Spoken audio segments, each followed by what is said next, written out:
ሰላም ውድ አድማጮቻችን እንደምን ቆይታችኋል? ከሪያሊቲ ሚዲያ አዳዲስ መረጃዎችን ለማግኘት የሪያሊቲ ሚዲያ ዩቲዩብ ቻናልን ሰብስክራይብ ያድርጉ እያልን ወደ ዕለቱ ዜናዎች እናልፋለን። ሰው ሁኑ፣ ሰውነት ይቀድማል። ታላቁ የእስልምና ሃይማኖት አባት ተቀዳሚ ሙፍቲ ሐጂ ዑመር የቀድሞ ኢትዮጵያ እስልምና ጉዳዮች ምክር ቤት ፕሬዝዳንት ተቀዳሚ ሙፍቲ ሐጂ ዑመር ኢድሪስ ባደረባቸው ህመም በሕክምና ሲረዱ ቆይቶ ጥቅምት 9 2018 እሁድ ዕለት አርፈዋል። ከኢትዮጵያ ሃይማኖት መሪዎች መካከል በተለያዩ እምነት ተከታዮች ዘንድ ተወዳጅነትና ተከባሪነት ያተረፉት የሐጂ ሙፍቲ ዑመር ህልፈት ከተሰማ በኋላ በማህበራዊ ሚዲያዎች ላይ የሐዘን መግለጫ በስፋት ሲጋራም ነበረ። ጠቅላይ ሚኒስትር አብይ አህመድ፣ ፕሬዝዳንት ታዬ አጽቀሥላሴ፣ ከንቲባ አዳነች አቤቤ እና ሌሎች ከፍተኛ የመንግሥት ባለሥልጣናትን በሃይማኖት አባቱ ሞት የተሰማቸውን ሐዘን ገልጸዋል። የኢትዮጵያ ኦርቶዶክስ ተዋሕዶ ቤተ ክርስቲያን በተቀዳሚ ሙፍቲ ሐጂ ዑመር ኢድሪስ ህልፈት የተሰማትን ሐዘን የሰላም፣ የፍቅር፣ የአንድነት ተምሳሌት አባት ነበሩ። በአገልግሎት ዘመናቸው ለአገር አንድነትና ሰላም ቅድሚያ የሚሰጡ የርኅራኄና የፍቅር ሰው ናቸው በማለትም የገለጸች ሲሆን በመላው ኢትዮጵያውያን ዘንድ በመልካም ስብናቸው ሲታወሱ ይኖራሉ ብላለች። ተቀዳሚ ሙፍቲ ሐጂ ዑመር ኢድሪስ የተወለዱት ግንቦት 21 1929 ዓ ም በወቅቱ አጠራር ወሎ በሚባለው ክፍለ ሀገር ነበረ። ልጅነታቸው ጀምሮ የእስልምና ትምህርቶችን የተከታተሉ ያደጉት ሐጂ ዑመር ወደ አዲስ አበባ የመጡትን በደሴ ጀምሮት የነበረውን የሃይማኖት ትምህርት ለመቀጠል ነበር። ወደ አዲስ አበባ መጥተው ከተለያዩ መምህራኖቻቸው የሚፈልጉትን የሃይማኖት ትምህርት ከተከታተሉ በኋላ በአንዋር መስጂድ እና በመስጂድ ኑር እንዲያስተምሩ ተመደቡ። ተቀዳሚ ሙፍቲ ሐጂ ዑመር በተለያዩ ስፍራዎች በመመረጥም በሙስሊሙን ህብረተሰብ በቅንነት ሲያገለግሉ መቆየታቸውም ይታወቃል። በደርግ ዘመን የኢትዮጵያ እስልምና ጉዳዮች ከመሰረቱት ሰዎች መካከል አንዱ የነበሩት ሐጂ ዑመር ኢድሪስ በ1997 ዓ ም የምክር ቤቱ አባልና የኡላማ ሊቀመንበር በመሆንም አገልግለዋል። ከዚያም በኋላ በተከታታይ ዓመታት በተለያዩ ኃላፊነት ቦታዎችም ሰርተዋል። ከ25 ዓመት በፊት በአመራር ላይ የነበረው አዲስ አበባ የመጅሊስ ምክር ቤት ማንኛውን ሃይማኖታዊ ጥያቄዎች በመላው አገሪቱ ቢመጣ የመመለስ አቅም እንዳላቸው በመግለጽም የሙፍቲን ማዕረግ ሰጥቷቸዋል። ከ10 ዓመታት በፊት የአዲስ አበባ እስልምና ጉዳዮች ከፍተኛ ምክር ቤት ሊቀመንበር በነበሩበት ጊዜ በሙስሊሞች መካከል የተፈጠሩ አለመግባባቶችን በውይይትና በእውቀት ላይ ተመስርቶ ለመፍታት የበኩላቸውን ከፍተኛ ጥረት ማድረጋቸውን የእምነት መሪዎች ይናገራሉ። በኢህአዴግ አመራር ዘመን በመንግሥት ላይ ከፍተኛ ተቃውሞን ከሙስሊሙ ማህበረሰብ አስነስቶ የነበረው ከሃይማኖቱ ተወካዮች እስር ጋር በተያያዘ የበኩላቸውን አስተዋጽኦ አድርገዋል። ሐጂ ዑመር የኢትዮጵያ ሙስሊሞች መፍትሄ አፈላላጊ ኮሚቴዎች በስር በነበሩበት ጊዜ ከሌሎች የሙስሊም መምህራን እና አባቶች ጋር በመሆን ለ4 ዓመታት መንግስትን ከኮሚቴዎቹ ጋር ለማስታረቅ እንዲፈቱና መንግስትም ይቅር እንዲል ብዙ ጥረት አድርገዋል። 2011 ዓ ም ሐጂ ዑመር ኢድሪስ የኢትዮጵያ እስልምና ጉዳዮች ጠቅላይ ምክር ቤት ፕሬዚዳንት ሆነው ተመርጠው አገልግለዋል። ተቀዳሚ ሙፍቲ ሐጂ ዑመር ጠቅላይ ምክር ቤቱ ሕጋዊ ሰውነት እንዲያገኝ ማድረግ ትልቅ ስራን ማከናወናቸው የሃይማኖቱ አባቶች ይጠቅሳሉ።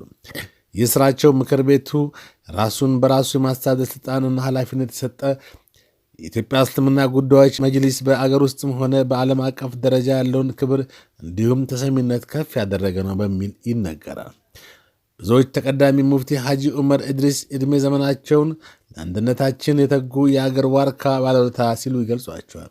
ለሙስሊሙ ማህበረሰብ አንድነት መጠናከር ዘመናቸውን በሙሉ መልፋታቸውን የሚገልጹ ወገኖች የነበራቸው ጥረት ሁልጊዜ የማህበረሰቡን ሰላምና አብሮነት ማስጠበቅ ነበር ይላሉ ስለሳቸው ሲናገሩ። ሐጂ ዑመር ኢድሪስ ከማስተማር ባሻገር ከ50 በላይ የሃይማኖታዊ መጽሐፍትን ጽፈዋል። ቅዱስ ቁርአንን ተርጉመዋል። የቁርአን ትርጉም ስራዎችን በሲዲ ተሰራጭተዋል።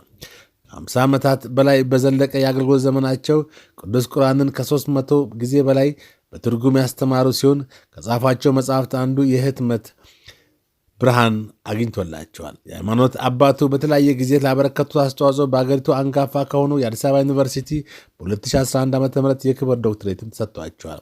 ተቀዳሚ ሙፍቲ ሐጂ ዑመር ኢድሪስ መሞት በኢትዮጵያ ሙስሊም ማህበረሰብና በመላው ኢትዮጵያውያን ዘንድ ጥልቅ ሐዘንን ፈጥሯል። እሳቸውን ማጣት እጅግ ከባድ መሆኑን እና በእጅጉ ትልቅ ሐዘን ነው ማለትም በርካቶች የገለጹ ሲሆን ጠቅላይ ሚኒስትር አብይ አህመድም በአመራር ዘመናቸው የተለያዩ ወገኖች ወደ አንድነት እንዲመጡና የእስልምና ጠቅላይ ምክር ቤት በሕግ እውቅና እንዲኖረው ባደረጉት አስተዋጽኦ ሁሌም እንደሚያስታውሳቸው ገልጸዋል።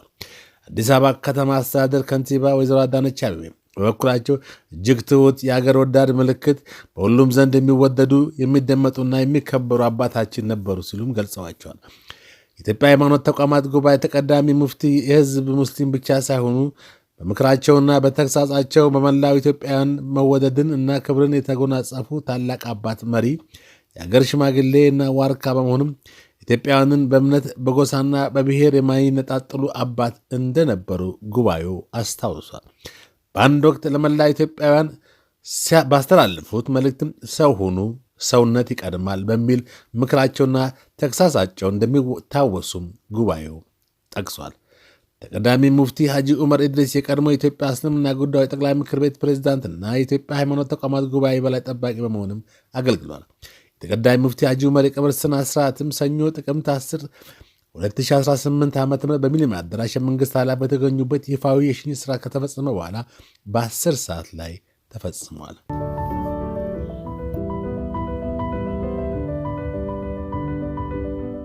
ፋኖ ከህወሓት ጋር ተሰልፎ ለአማራ ንቀቱን አሳይቷል ሲሉ ሜጀር ጄኔራል አበባው ሰይድ ተናገሩ።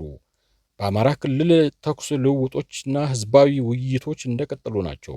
ሰኞ ዕለት በሸዋሮቢት ከተማ በተካሄደ አንድ ውይይት ላይ የተገኙት ሜጀር ጄኔራል አበባው ሰይድ ጽንፈኛ ሲሉ የጠሯቸውን የፋኖ ታጣቂዎች ከህወሓት ጋር አብሮ እየሰራ ነው ሲሉ ከሰዋል። የሀገር መከላከያ ሰራዊት የልዩ ዘመቻዎች እዝ ምክትል አዛዥ ሜጀር ጄኔራል አበባው ሰይድ በሸዋሮቢት ከተማና በቀወት ወረዳ ካሉ የመንግስት ሰራተኞች ጋር ተወያይተዋል።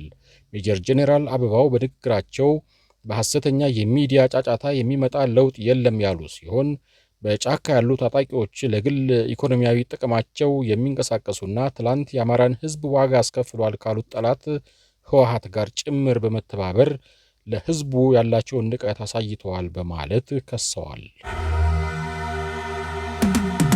በታቦተ ህጉ ላይ የተሳለቁ 5 ግለሰቦች በእስራት ተቀጡ። በደቡብ ምዕራብ ክልል በካፋ ዞን ዋቻ ከተማ አስተዳደር መስከረም 26 ቀን 2018 ዓ.ም ከቀኑ 9 ሰዓት ተከሳሽ አብርሃም ክፍል በሚል መጠሪያ በተከፈተ የቲክቶክ አካውንት በኦርቶዶክስ እምነትና በታቦተ ህጉ ላይ በመሳለቅ ቪዲዮ በመስራት ያጋሩ 5 ተከሳሾች በህግ ቁጥጥር ስር ውለው ምርመራ እየተጣራባቸው ነበር። ጉዳዩን የተመለከተው የዋቻ ከተማ የመጀመሪያ ደረጃ ፍርድ ቤት ጥቅምት 7 ቀን 2018 ዓ.ም በዋለው ችሎት በ5ቱ ተከሳሾች ላይ እያንዳንዳቸው በ1 ዓመት ጽኑ እስራት እንዲቀጡ ወስኖባቸዋል ሲል የክልሉ ፖሊስ ኮሚሽን ዘግቧል። በወላይታ ዞን ኪንዶ ኮይሻ ወረዳ የሰሌዳ ቁጥር ኮድ 326596 አዲስ አበባ ተሳቢ ቦቴ የፈሳሽ ጭነት ተሽከርካሪ ከጅቡቲ ወደ በሌ ሐዋሳ ከተማ ናፍጣ ጭኖ እየመጣ ገሌሾ ዴሬ ተብሎ በሚጠራ አካባቢ አደጋው ደርሷል። ተሽከርካሪው ባጋጠመው የመገልበጥ አደጋ አንድ የመኖሪያ ቤትን ደርምሶ በመግባቱ በ10 ዓመት ታዳጊ ልጅ ላይ መጠነኛ ጉዳት ሲያጋጥም በአሽከርካሪው ላይ ቀላል ጉዳት መድረሱን የደቡብ ኢትዮጵያ ፖሊስ ኮሚሽን ህዝብ ግንኙነት እና ገጽታ ግንባታ ዳይሬክተር ምክትል ኮማንደር አሸናፊ ኃይሌን ለብስራት ሬዲዮ ተናግረዋል። በተሽከርካሪው ተጭኖ ሲጓጓዝ የነበረው ነዳጅ ሙሉ ለሙሉ መፍሰሱ ተገልጿል። የአደጋው መንስኤ የተጣራ የሚገኝ ሲሆን አደጋው የደረሰበት ቦታ ቁልቁለታማ በመሆኑ አሽከርካሪዎች የፍጥነት ወሰንን በማክበር ሊያሽከረክሩ ይገባል ሲሉ ኮማንደር አሸናፊ ኃይሌ ለብስራት ሬዲዮ ተናግረዋል። ትራምፕ የአደንዛዥ እጽ ነጋዴ ያሏቸው ፕሬዝዳንት። የአሜሪካው ፕሬዝዳንት የኮሎምቢያውን መሪ የአደንዛዥ እጽ ነጋዴ ናቸው ማለታቸውን ተከትሎ በሁለቱ ሀገራት መካከል ውጥረት መከሰቱ ተገለጸ። ፕሬዝዳንት ጉስታቮ ፔትሮ ትራምፕ በአማካሪዎቻቸው ምክር እየተሳሳቱ ነው ብለዋል። የአሜሪካው ፕሬዝዳንት የኮሎምቢያ አቻቸውን እጽ ነጋዴ ናቸው ብለው ከጠሩ በኋላ ለአገሪቱ የሚደረገውን ሁሉንም የኢኮኖሚ ድጋፍ እንደሚያግዱ አስታውቀዋል።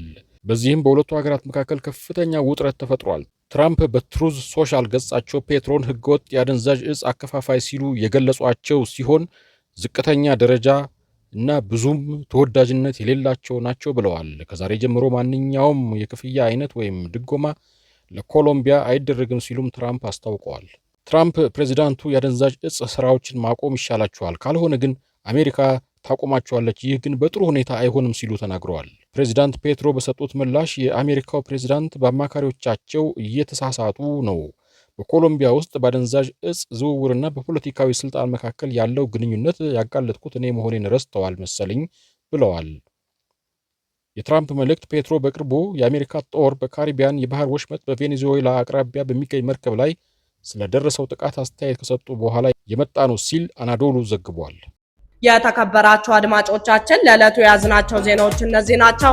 ከሪያሊቲ ሚዲያ በሌሎች ዜናዎች እስክንመለስ ድረስ ሰላም ቆዩን እያልን የሪያሊቲ ዩቲዩብ ቻናልን ሰብስክራይብ በማድረግ አዳዲስ ዜናዎችንና ትንታኔዎችን ያገኙ እያልን ሰላም ቆዩ።